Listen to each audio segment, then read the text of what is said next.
Hello, everyone, and welcome back to another episode of SuperCoach, mates. Well, the countdown is on. We are now under 72 hours away from round one kicking off.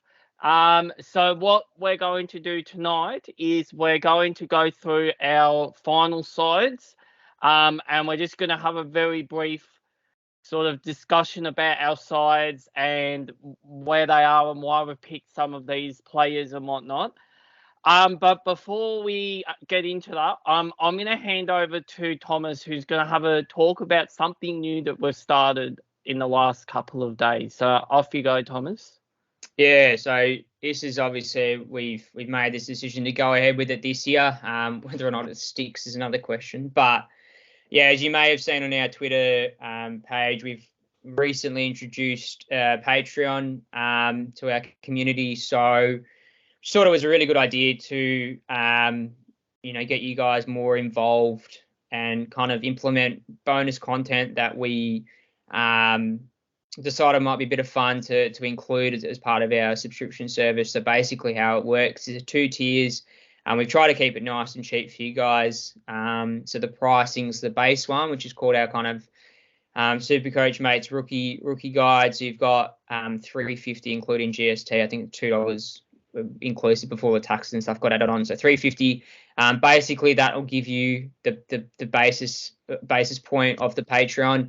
I mean, it's all on the website there, but you'll get access to a cash league that obviously is optional to enter, but there's some nice prizes to be won that we'll reveal once it's filled up. There'll be a tipping competition that's run by Nathan as well, and other stuff like that. There'll be also exclusive write-ups that we obviously, some of you who follow us on Twitter would have seen us put up of recent with the preseason games. We're going to go in more detail with those write-ups, I think, depending on how their Patreon pops off with regards to our own opinions from these matches. We'll keep the write-ups on Twitter, but they'll be a bit briefer just because of the limit on the Twitter amount of words I can put on Twitter.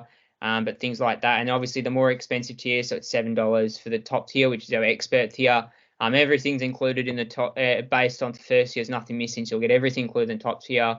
You'll get everything included from that bottom tier. The only difference is you'll get one-on-one access with us or one of us to be able to delve into your team's trade options, things like that. If you're worried about trades or need maybe a different opinion about your trades and things like that. But another bonus will be a free access to the cash league as well. So bit of an incentive to bump up and get a bit more personalised responses. And that'll be free access to the cash league, as I said. And the final thing that I think I mentioned, I included in there was a free Q&A session, weekly session, which is across both tiers, just as a bit of a thank you for putting in the effort to support us. And we really do appreciate it if you do go and support us, however big or small the donation is. Just helps us develop the channel, grow the channel further, and implement more different things as it's there on the intro page on the Patreon. And we all work full-time jobs, and it is quite time consuming, but we do it because we love footy, and as we really appreciate if we could get any support, and hopefully you'll appreciate the goodies coming your way and the bonus content that comes your way if you do sign up. But I'll leave it to Nathan and we'll get rolling with our teams. Yeah, so that definitely sounds like a very exciting proposition. I'm also hoping that some of you can sign up, because I look forward to seeing how you guys go with your tips this year, to seeing if you can outwit me at tipping. But anyway, moving on. So we're going to get stuck into our team reveals now. So we're actually going to start off with my side. So hopefully can you all see that? Did that come up? Yep. Yep. It has. Cool. Sorry, I can't see the red thing. So, so this is my side as it stands now. So, as I'm sure some of you guys are aware of if you've been listening throughout the summer, I've tried my hardest to keep Yo at D4, but just because of the dearth of options across the forward line especially, I've had to move him up to D3, which I don't really want to do, but I don't have a lot of choice there, I don't think. Liam Jones is someone who's coming quite late. I think his role at the Western Bulldogs looks pretty safe and secure as an intercept defender, and we all know obviously they score quite well. The one that might surprise some of you in there is Jordan De Goey, which I have no doubt we'll get questions about from our non-Collingwood supporter in here, and perhaps some of you guys across social media. But I just see that with the addition of Tom Mitchell, and obviously being a Collingwood supporter myself, the link up with those two in that practice match was really good. And I think what Tom Mitchell does around the ball allows De Goey to be the player that I think he wants to be, which is the damaging player from the midfield who can go forward and kick goals, a la Dustin Martin-esque. Now, I'm not saying he's going to be as good or as efficient as what Martin is, but I think he's always seen himself as that type of player. And I think with Tom Mitchell there, and if Taylor Adams can stay fit, I think he can really excel in that role this year. I'll move on to the ruck. So R1 I've flirted with all summer. In the end, I've gone with Sean Darcy. There have been a few different options I've had in there. I've had Witts, I've had Darcy, I've even had Marshall at R1. But I think when you look at the price of the other sort of higher ruckmen like Gawn and Witts and whatnot, I think the extra 40k with Darcy, I think presents enormous upside. I'm not too worried about Luke Jackson at the start of the season because I think he's concussed at the minute and he's on the comeback trail from concussion. So I think even in that match that Luke Jackson did play, I still think Darcy attended most of the centre bounces, which was always the problem with Darcy. But I think I'm happy with that pick. And the forward line, look, I think the top three all picked themselves. Golden, I'll let Thomas talk about Golden because he's been on the Golden train for longer than what I have. And look, Flanders and McLean, look, in all honesty, I don't really like the two picks, but I just think that those two picks represent the best options out of a bad bunch of players around their price, basically. And as we discussed, we're not going to talk about the bench players because they're obviously mostly just placeholders, although I do think that Green and Baker and McKenna and Wilmot will all play in round one. So, yeah, other than those couple of players on the bench, I think the rest of the side is pretty much set and ready to go. And, yeah, I'm looking forward to seeing how De Goey goes throughout the first couple of weeks. So, yeah, that's my side. So what do you think, Thomas? Since you're the non-Collingwood supporter, what do you think? Yeah, I guess Jonas would come in with a bit of bias here and say it's the next best thing coming out of the Collingwood camp. But De Goey, yeah, we'll start off with him, and I guess I'll talk a bit about De Goey and Gordon because, most of the side's pretty stock standard. I mean, we've had a few teams sent through our way, and a lot of it is pretty similar. I think the premiums speak for themselves. Two players that I'll touch on, and I guess Jonas can talk about anything else. But yeah, De Goey, I actually don't hate the pick because if he was 500 plus, I'd say go away and reconsider your whole structure and start from scratch. But yeah, 468k is basically regressed back to his price where people are picking him up in the forward line. There's a decent podcast out on Spotify called Footy Talk, which is hosted by Daisy Thomas and Lee Montagna. I don't know if any of you guys have heard about it, but yeah, I've listened to it recently, and they've, I think on one of them, Jay Clark was on it, and he spoke about De Goey, and you can have your own thoughts about the sources of that, but yeah, he mentioned how De Goey could be, potentially top 5 in the competition with regards to explosiveness and power in that midfield. Whether or not that comes to fruition is another thing, but he definitely looked quite good in the Pracky game. Was top scorer, I believe. He's capable of hitting 130 quite comfortably. I've watched him live a couple of times when I had him in my side last year, and he just gets the ball and he's everywhere pretty much. He's not your Dusty Martin, where you think he's your Dusty Martin, where he goes forward of centre and tries to kick goals, but he actually comes back on defence and gets the transition ball quite quickly, and he's in and around it. He likes to kick the ball forward. He's quite accurate with foot as well. He's quite damaging to get into inside 50. So I think he's not a bad point of difference, and the positive I really like out of it is it saves you basically 200k from 600 plus k player 150 realistically, but that enables you to reinvest elsewhere. And you've got your two D1, D2, 600 plus k players, plus you've got the four and the four premiers in the forward, plus your Flander and McLeans. You've covered bases elsewhere. So if it pays off, I mean, you've used that 150k elsewhere wisely, which is really positive. Gordon, I mean, I've been on that bandwagon since his first pracky game. He was, in my opinion, the best midfielder by a long, long shot in the second pracky game, or the most recent one. Just looked real dominant in and under kind of stuff. And, it was real positive coming out of midfield. Always got the ball, was clean, and always looked the most damaging. And I think it's come out multiple times from different sources saying he's pretty much locked into play a big midfield role.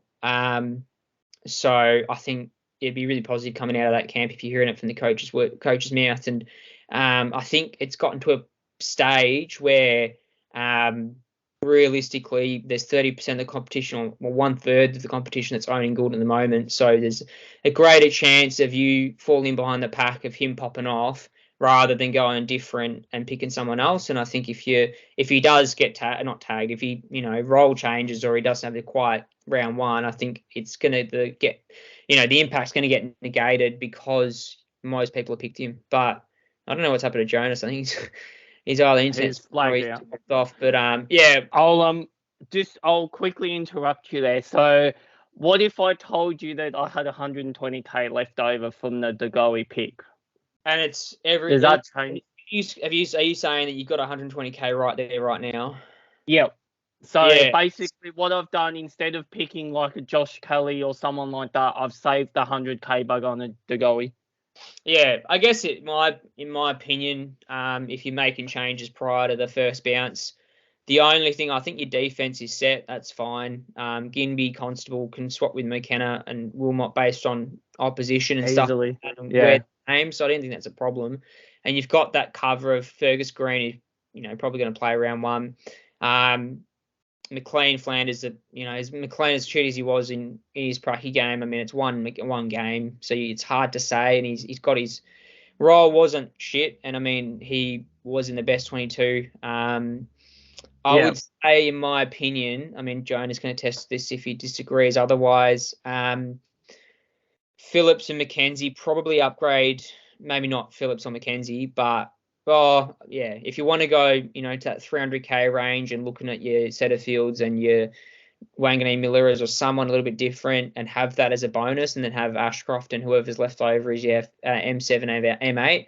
If you can afford that 300k player, I'm talking more specifically about Wanganeen Miller or a 200k player, just to get a bit more scoring on field, that'd be really positive. Because I don't think you can move unless you want to get rid of DeGoey and bring someone else in. But yeah, I can't see how otherwise. I would, if you're sticking with DeGoey, I'd try to get another 200k player in that midfield and kind of solidify that point scoring, because as well as McKenzie did in that pracky game, you can't see him doing that every week as a young kid. And Phillips wasn't amazing. Phillips is, going to be a slow burn, I think, with how average North is looking like again. But yeah, that's just what I think. Yeah. Jonas, do you have anything to add, or are you happy with what Thomas said and move on? Yeah, I think on the whole, it's a very solid team. The only way I'd get that extra 300k midfielder in would be potentially downgrade to Goey to like a Warp or a Miller, and then upgrade one of your bench rookies to like a Callahan or something like that. That's the only thing I'd change. And the other thing I'm not too sold on, but I like, because it's a bit more of a point of difference, is paying up for Sicily rather than one of those other 600k defenders. Is there any real rationale as to why you've gone Sicily over, say, a Dawson and a Stewart, or is it just to be a bit more of a unique point of difference in your side compared to some of the other teams? Yeah, so obviously I've flirted with having actually all three of these guys, the Sicily, Dawson and Stewart. And I think out of the three, I think Sicily's the least likely to get tagged. My worry is that I think someone, say like a Ryan Clark, could just sit on Stewart and Dawson and just really crumble their scoring. Whereas with Sicily, because he plays a bit taller, I think he's sort of a bit safer from that tag, if you will, that forward tagger. But yes, I have flirted with all three, and in the end, I had Sicily last year, and obviously I missed out on George Hewitt, but I did have Sicily. So yeah, I was really happy with him last year, so I didn't see any need to change him out. The only thing I am a bit worried about is his price at 624k, but I think him and Doherty, I think, are the two standouts in that 600k bracket, and then I'd have Dawson and Stewart probably just incy-wincy bit behind them. So yeah, I think all four of them are viable options, and obviously they're really the only four I've had above the 600k mark. I haven't had Sinclair or I don't even think there is another one above 600k. But yeah, I've flirted with all four, and in the end, I've gone with Sicily because he's been in there basically the longest out of the other two. So yeah, that's basically why. Yeah, fair enough. I see Dawson having a potentially fit McGuinness tag in one of the earlier rounds, and that sort of deterred me a bit from picking him. But yeah, as you said, I feel like Sicily shouldn't cop that much opposition at Yeah. So, and he's got the kick in solidified. A lot of ball will be down there. So yeah, he should be fine. Yeah, and I think the captain helps him as well. I know it hurts some people, but I think it might actually help him because he is a bit of a hothead. And I think with the captaincy, I think it might bring him back a bit in terms of, his hotheadness, which I think will help with him a lot. But yeah, that's my side. So I'm just going to scroll through. So the next side we have here this is your side, Jonas, I believe. So let's talk through your side, Jonas. Yep. So in defense, I got Doherty at D1, followed by Yo, Liam Jones, Crozier, Gimby, and Constable. So a lot of these picks I've been pretty much sold on from the start, especially the Doherty, Yo, Gimby, and Constable picks. So we won't touch too much on those because we've spoken about them in the past. But I like Liam Jones as a selection. I watched his game against North Melbourne and he was marking everything. He looked very composed and he's scoring because of his role might be a bit volatile, but in the defense with some of the options or lack thereof, I think he's a good one for the job security and the fact that he'll just make money as well as have a few spark games. And the Crozier pick's the one that's been the most difficult decision for me to make this whole preseason. I've settled on Crozier at the moment because he facilitates the rest of my team, and I like every other player that I've selected in this team. I would obviously love to go up to a 600k player, but it means having to compromise on another line. So for the moment, I got Crozier. I got some money left over, which means I could go up to someone like a Jack Bowes, for instance, which would be a very risky play. But at the moment, Crozier's in there. He looked pretty decent. Came off with a finger complaint, but before that was, I think, on about 75 points. And then halfway through the third quarter, went off. So he does have that scoring power, and he'd probably be that first player I'd look to upgrade after 6 to 8 weeks. Even less, 5 weeks. Get him up to a 600k player. Maybe he's a sort of stepping stone you use to get up to Dawson after Dawson gets tagged, for instance. So for me, I just need him playing up until then and then flick him there. And then into the midfield, I've got Laird at M1, Bontempelli, a new addition in Josh Kelly, Tom Green, Hopper. At M6, I got Callahan, followed by Ashcroft and McKenzie. So Laird hasn't left my side since the start of the preseason. Unfortunately, people have moved from Oliver to Laird, which has been a bit annoying because his ownership has risen to about, I want to say 25%. But he's uber consistent, doesn't really get tagged. So for me, he's just a walk-in captaincy option each week. And then the other real point of discussion is the Josh Kelly pick. And he's there at the moment because he scores naturally just far better when he's got bulk CBAs. He's got a beautiful fixture. And so for me, the only way this pick really fails, at least in the short term, is if he gets injured in the first 10 weeks. If he plays 15 games with that soft fixture, gets off to a great start, he's obviously at a discounted price. He can really hurt those people who don't pick him.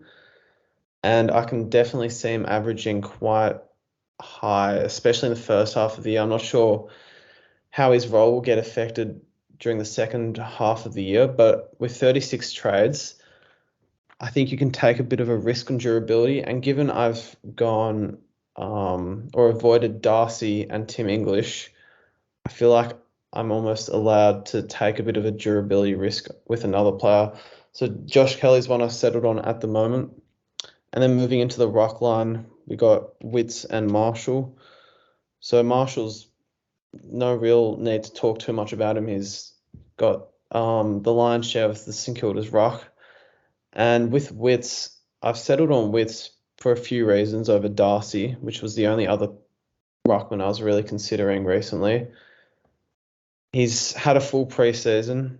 He's got a good bye. He plays Laddams in the first round. So plus he's fairly durable. So for those reasons, I've gone with Witts at the moment. I don't really see that changing. The only reason I'd go down to Darcy is if I need that extra 40,000 for whatever reason to do something else to my team in the next few days. But I've been pretty comfortable with selecting Witts at this stage. He doesn't have to contend with another ruckman, unlike a Darcy and a Gawn and a Grundy. And yeah, I think he's in pretty good condition.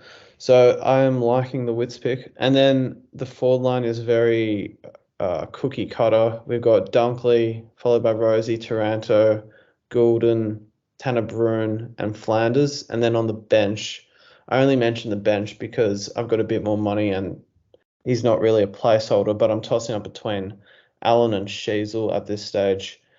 I just like the idea of having someone on the bench who is going to get games continuously and just naturally make a bit of money, especially if one of my forwards gets injured in the early half of the year for a week or two. I don't want to be swinging Davey into the forward line and having him play on field. I'd rather have an Allen or a Sheasel, for instance. The only player I think there that's worth discussing perhaps is Tanner Bruin. I do think he will play a fair bit of mid-time at Geelong. And if he impresses in that first match against Collingwood, who tend to leak points to midfielders, he should really solidify that spot. So for 311k, I'm willing to take the gamble, and hopefully it pays off. He played really well in the preseason game, and whilst he's got competition at Geelong for that spot, I think he, at this point, is ahead of the other players there, such as your Parfits. I think Menegola's injured and whatnot. So for me, I'm willing to take the gamble. And after 2 weeks, if it looks like they're just dumping him on the wing, I can sideways him to say someone else like a Nat 5. But yeah, that's the team I've settled on so far. I'll open the floor to any criticism. You can go first if you want, Thomas. Yeah, it's only. I mean, I'll let Nathan talk about Kelly a little bit more in detail. He might have some choice words on him, but yeah, two that I probably want to bring up are Crozier and Crozier. Well, this will link you with your back line, but Crozier and Allen in particular. Crozier, yeah, I just flicked up his stats from that Pracky game. He did have 79. I didn't actually realise how well he scored. 79 off 13 disposals, 6 marks, and only 53% game time. So if you played out the game, you'd probably, be in that 110, 120 bracket. But are you worried about, let me just pick up that stat again. Are you worried a little bit about his history in scoring? Obviously, he was probably on the out of last season in regards to actual selectability in his team and his position in the team. He only played 5 games last year and went shit. His highest score was, he started off well round 1 with almost 100, but he completely fell off a cliff after that and scored 22-25.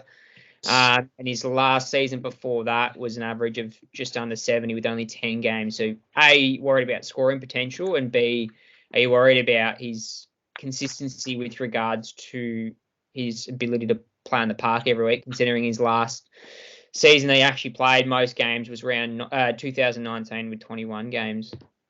Oh, 100%. Yeah, this pick I am really unsold on. But yeah, he's got the experience, but as you said, yeah, he's got a bit of durability problems. His history of scoring isn't amazing, but I think you have to take a risk in this game. And he's one I'm willing to risk because it allows me to field some of these other players like your Josh Kelly's. It allows me to get Flanders on at F6. It allows me to get up to Wits.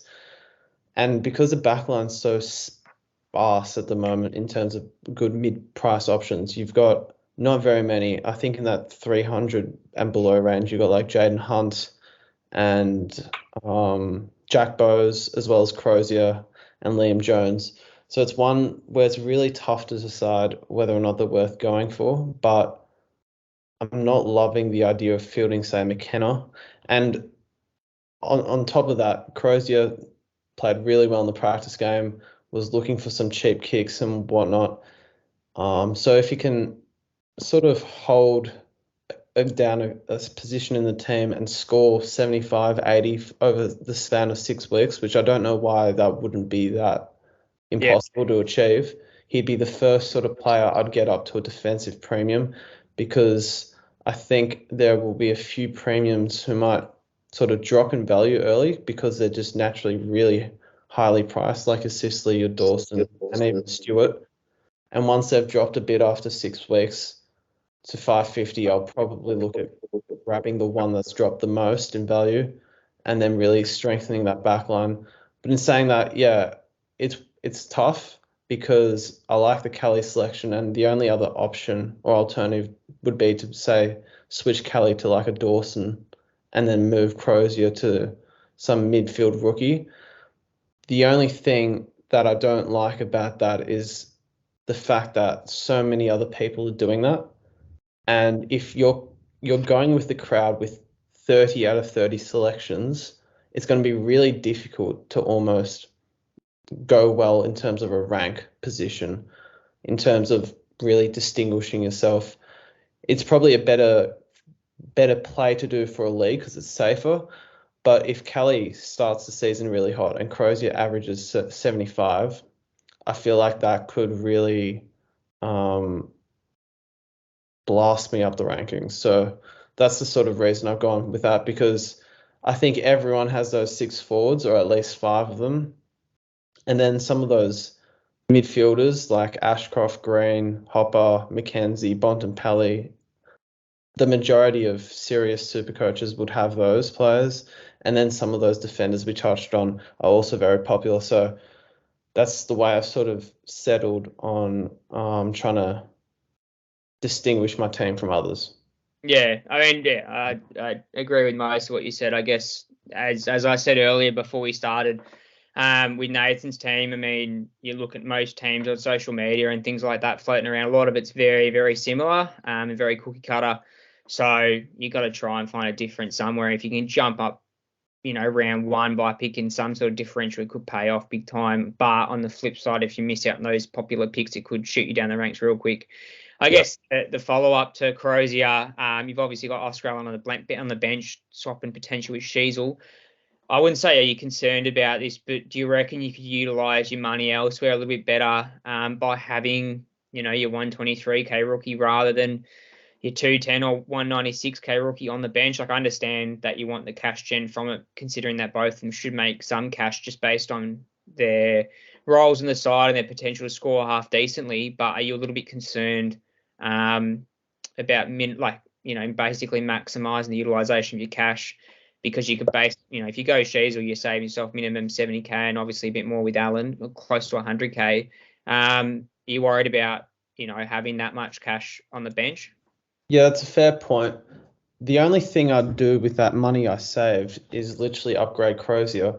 But when you look at any defensive options in this sort of 300 to 400 bracket, no one really stands out. And that's the issue I've been having. So I've sort of landed on Crozier because he is quite cheap. 218k is not too pricey. So he could easily make a fair bit of money. I see the only reason this pick being a failed selection is if he literally gets injured or dropped. He should be able to average at least 60 to 70 and sort of make a fair bit of money. With the Allen/Sheasel selection, I like that knowledge of having someone there that I can rely on somewhat at F6 if something happens, because I don't want to find myself fielding Green at any stage or Davey. Sheasel's a good option in the sense that he's got the security. He also, as a junior, played forward, so he knows the craft. And he also showed the ability to go down back and play half back for a quarter, and he did quite well doing that. So if he does that in stints, I can't see why he can't make a fair amount of cash over the long run. He's the sort of rookie you wouldn't want to be getting rid of immediately. Yeah, so that's where I've settled at the moment. There aren't, like, you can upgrade Cali, but there are a lot of these 610k midfielders that I'm not 100% certain on. By that, I mean I'm not 100% certain on them being top mids. You look at players like Callum Mills, his role is a bit questionable. Tug Miller's got a hamstring complaint. Lachie Neale's really expensive. I like Lachie Neale, but he's really expensive and he is getting on age. And then you've got players like Cripps and whatnot who can be volatile. So Kelly's one where I see upside because he's had a role change and he's still pretty young and he's at a discounted price. So yeah, it's just the Crozier selection that's really a final little hurdle that I'm trying to overcome. But yeah, there's not much in a span of about 70k up or below Crozier that I like, apart from say Jack Bowes. But you have to be really confident that that pick will work, which I'm not. So that's what I said on Crozier. Yeah, didn't rip into him for Kelly. Well, I'm actually not going to rip into him with Kelly because I've actually flirted with the idea of picking him myself. So I'm going to spare you there with the Josh Kelly one, and I will quickly touch on Crozier. So I don't actually mind the pick. The reason why I don't mind the pick, he's actually playing for a contract. Yeah, that's we quite often see the players when they're in their contract year, they can have a spike in performances, they can have a spike in scoring. So, I think the Crozier pick isn't as crazy as it sounds. The one though I do have some question marks about is Tanner Bruin. What do you see in Tanner Bruin at 311k? Do you see him as being someone who's going to be a keeper for the year? Do you see him as someone who's going to be a quick 100k job to a premium? And also, are you worried about the talent that Geelong have through the midfield, that his scoring power might dry up given the fact he only had 19 disposals and was pretty much in their second centre bounce rotation? Are you concerned about his scoring perhaps not being as high as what it could be? I think it's a good sign that he scored so well given the lack of touches he had. He loves to tackle. He looks like the sort of selection where I don't think he's a keeper, but he could make 150k quite quickly and score just pretty well. There aren't too many forward rookies you want to be fielding anyway, so to have some mid-pricer like him on that field who can be scoring 80s for you or 90s is really beneficial. He was also training with the mid group at Geelong at training today for the main squad. So I think he's got first go at that opportunity. And for that reason, because he's got first go, he's sort of ahead of the others. He has to almost disappoint the coach to get moved out. And I think he's at that age now, third year, that he'll want to be seizing that opportunity. And there was one play at one centre bounce where it was him against Lachie Neale and he beat Neale to the ball. I did say this. And that sort of persuaded me that, right, if this guy can hold his own against someone like Lachie Neale, as well as tackle so ferociously, he must have some sort of star power. The only concern is he was shafted to the wing for a bit, which isn't great, and there is still Blitzarves to come in. So I don't think he's going to be getting a whole lot of CBAs. But then again, he wasn't getting a huge amount of CBAs in their practice game against Brisbane and still managed to score well in what was a bit of a thumping. So when the team's going well and he's not playing wing like he was in the last quarter, but having a bit of a better rotation, I could see him scoring quite well. Plus, he loves to tackle, which is just a good fallback option. So because he's got that defensive quality, I think he can be a good scorer. But he's one I'm not completely sold on. I don't love the pick, but it's more the lack of alternatives at that price. He's the best pick of a bad bunch. Is that what you're basically saying? The best pick of a mediocre bunch. Yeah, that's fair enough. Yeah, so I just had a look here. So he attended 11 centre bounces, kind of Bruin in that game, which is actually equal with Guthrie and Parfitt, who I would say who are in Geelong's grand final side. So I think he's ahead of Parfitt quite comfortably. Parfitt only came on towards the end. I think he's slowing down a bit. So I think Bruin looks to be the sort of player they'd want to give games to, especially early, and see what he's capable of. If he doesn't do that well after a few weeks, maybe then we trade him out and his role sort of regresses. But he's one where you don't want to be not starting him, right, and building a structure around not facilitating him. And then say he goes 100 and 115 in the first 2 weeks, you're going to have to do a lot of restructuring to try and accommodate for getting him, because I don't really love selecting someone like a Nat Fyfe and having to sideways.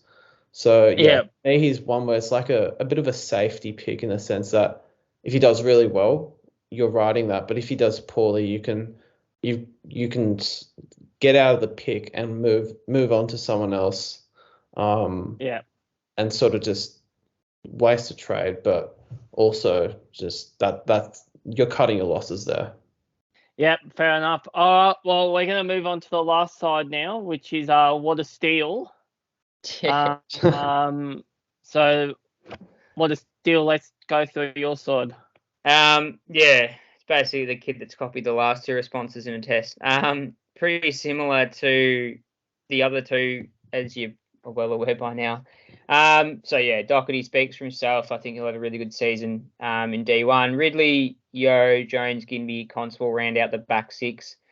Ridley's the one I'm tossing up in defence. Is the only one I'm not too confident about, just because he played against a pretty low-pressured St Kilda side, and he played against basically Philippou. I think, Nathan, you flip back to Jonas's team. You might want to flip back to mine just so people can see it.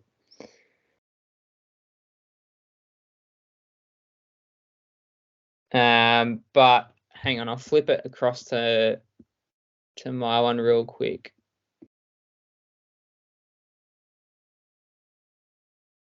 Here we go. We're back. Sorry, I clicked on a button. My bad. Right. Rested the defense rounds that out. But Ridley's one that I'm not overly confident with. Well, no, I wouldn't say overly confident, but it could be other options there that might be better. That I guess you guys can speak about a bit later. Midfield very stock standard with Laird, Bontempelli, Steele, Green.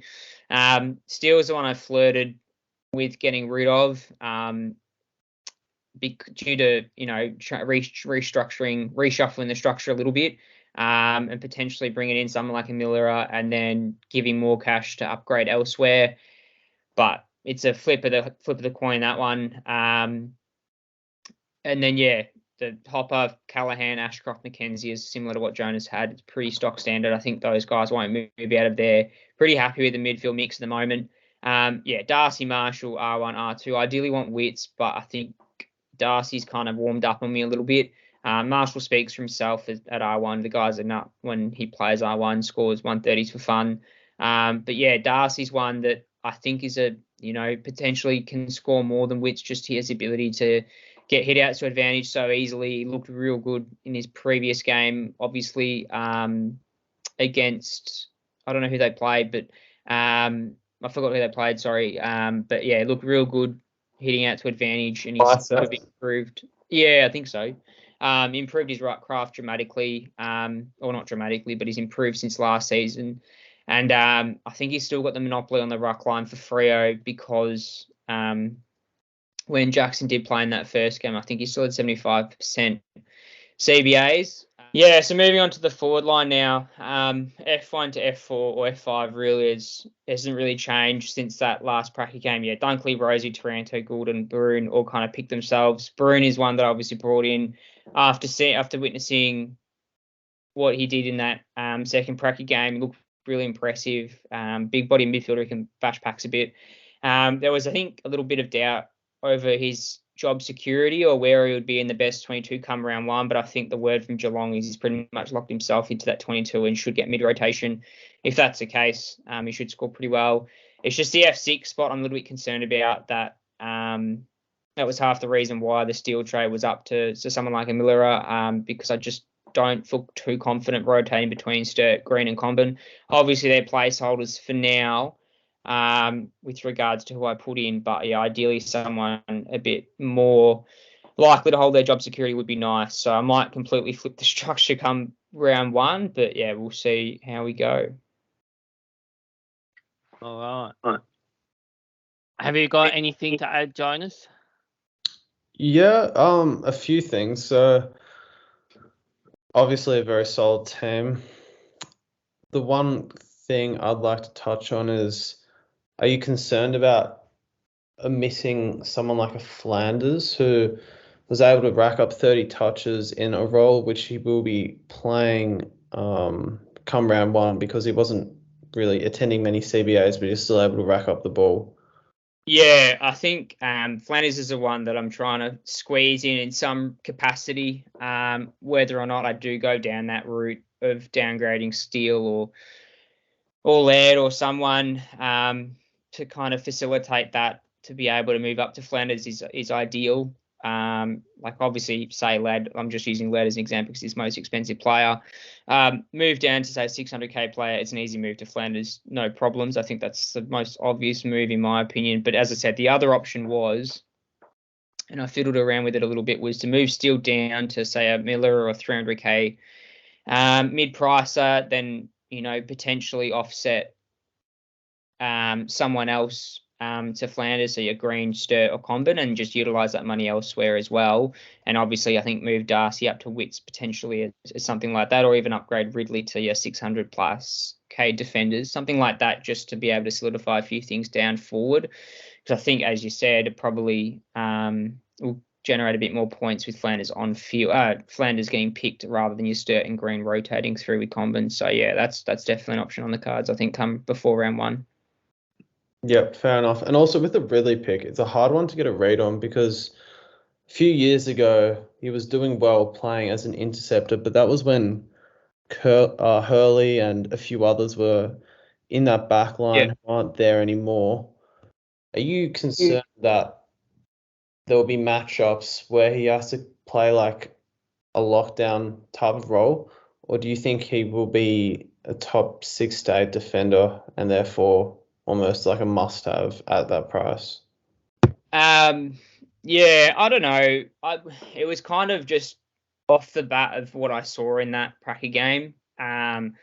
Probably didn't think through the circumstances as much as they probably should have against, a non-functional St Kilda forward line. Pretty easy opponent in Philippou and co. And with that, like anything like that, he's going to monopolise on that back line. I think the risk with him is that if anyone else, I'm saying in the same boat of picking him, he's got the likes of Redmond and McGrath basically feeding out of halfback as well.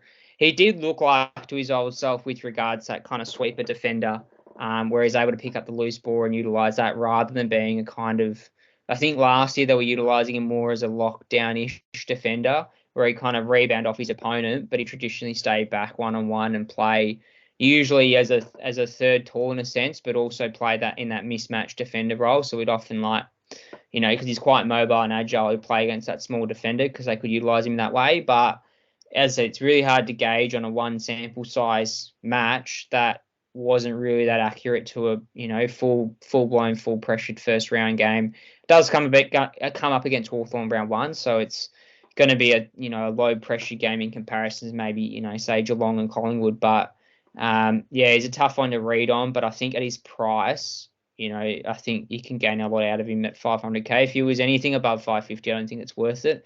It's just at 500k, he's at a very, very low price in what he was last year. I think that's a positive moving forward. But yeah, one for sure, that's a bit of a watch before round 1, that is. Yeah, I don't have anything to add. I think Jonas has touched on what I was going to say. So, well done, Jonas. Before quickly wrapping up, there was 2 things that, or one opinion I want you guys to get your opinions on. Just a heads up, I think Chincotta is going to make a round 1 debut from the looks of things. So he's one to move out of your teams swiftly if you haven't done so already. I don't think he'll make a round 1 debut unless they announce it otherwise, because Lockie Cohen and Hollands were the 2 that were announced today, I think. As round 1 debutants. So Holland's actually not a bad option off a wing if you want to utilise him in any way. But the big question I had, I posted on social media, on Twitter earlier today, was Laird.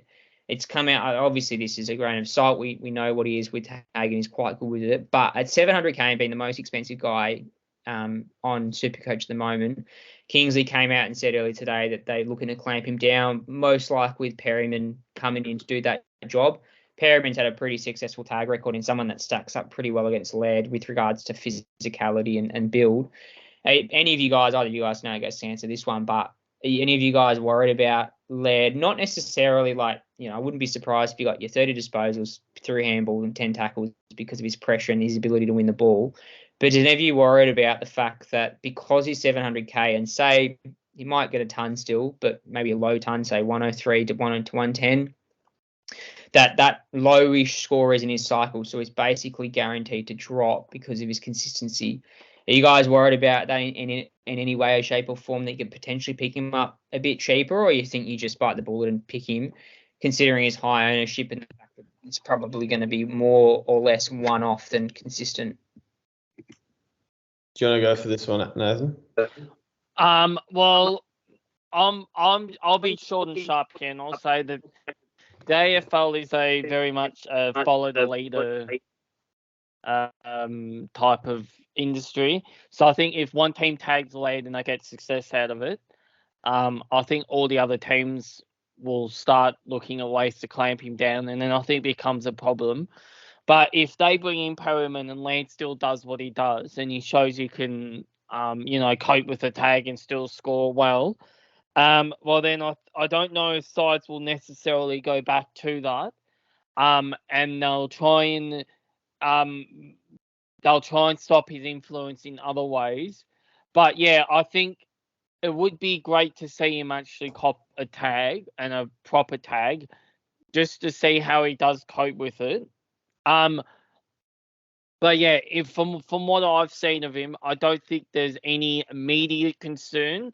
But obviously, if sides do go after him and it does work, a la like Zach Merritt, and he just becomes a basket case as soon as he gets tagged, then I can see sides doing it more often. Yeah, I'm not that concerned, because say he scores a low 100, he'll drop a bit in price, but that score's only going to be in his price cycle for the 1 week, given the round 3 price changes. So for me, the only real question is, would you still have him as a captain option? That's really the thing I'd be considering. But I think he'll be able to work his way pretty reasonably through a tag, because he relies a lot on tackling, and if he's getting tagged, that means he's going to be tackling a whole lot as well, and he just manages to find the ball in so many ways. I also think as well, if Perriman's playing midfield purely on lead, that means one of Cornelio, Kelly, or Tom Green is playing somewhere else on the bench. Yeah, that was my follow-up. That's not going to really be occurring that much. The starting 3, in my opinion, should be Kelly, Cogs, and Tom Green, which means Perriman's going to have to find his way to lead after the CBA. And so for me, I don't think it's a real concern. I think it's more just like a moderate like worry, but Keep your eye on sort of thing. yeah, I think they'll take more of a defensive approach on lead without trying to like completely derail their whole team balance and CBA dynamic to sort of minimize lead as well. Yeah, I think you probably don't want to read too much into it. It was probably a question brought up in an interview, but or part of the interview with Kingsley. But I think, as just Jonas said, Laird's not that match winner that he bursts out of packs and kicks goals. Like, if you shut him down, he's going to try and get back, scoring wise, try and get back some of the points through tackling. I think the only risk moving forward is how well Perryman does. If it's a hard lockdown tag or something, or they believe if they stop Laird, they can kind of stop basically Laird getting the ball out to the other Adelaide players. And if they stop that, they can kind of work on that. With regards to, the midfield setup of Cogs, Green and Kelly in the starting three. On the flip side of what Jonas said, I could also easily see Perryman come in, Cogs and Green staying, and then Kelly pushing out to a wing purely to Possibly. That's a disaster for Jonas. Just because of, Kelly is a winger as well. He's not just a pure midfielder, and I can see Jonas winning easily with Kelly in the wing as well. But I think that's food for thought, and I guess more discussion will come up through before round one, that's for sure. But that's all we got time for today, and hopefully you've enjoyed seeing through our teams in. Feel free to crucify us in the comments or on the socials as well. You're not sure if we'll bring another video out prior to round one, just because round one's on the Thursday with that Carlton Richmond opener. But until then, good luck with setting up the rest of your teams, and we'll hopefully see some good results come through round one. And if we don't hear from you, if you don't hear from us prior to round one video wise, then we'll be sure to catch up with you guys in the next video just after round one.